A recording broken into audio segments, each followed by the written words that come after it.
I thought I would tell you about how I got from being in a hospital bed in Boston, having to have my leg amputated as a result of being struck by shrapnel from a bomb at the Boston Marathon just over 10 months ago, to traveling to Florida, walking up here on stage in my high heels, I might add.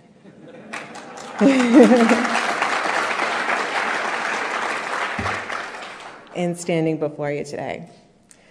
So having reflected upon these last 10 months and thinking about what got me from there to here, I think there are three major, what I'll call ingredients, that have helped me kind of overcome this adversity and helped in my recovery.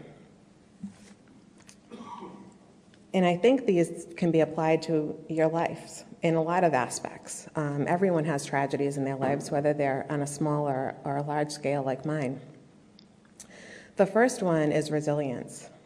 And I was able to be resilient, probably in part because of my undergraduate degree in accounting and my, my ability to think logically.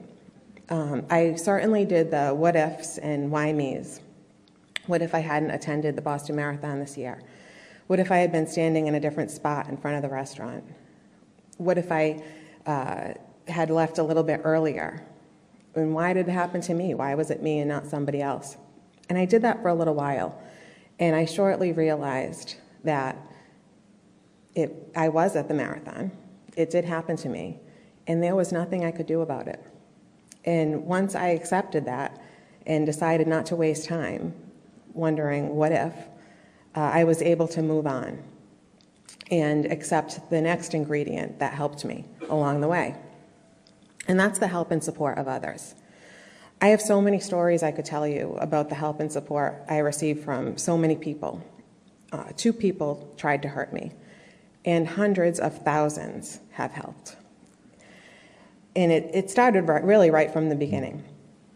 When I was struck by the second bomb in front of the Forum restaurant, I was catapulted through the front door of the restaurant onto the ground.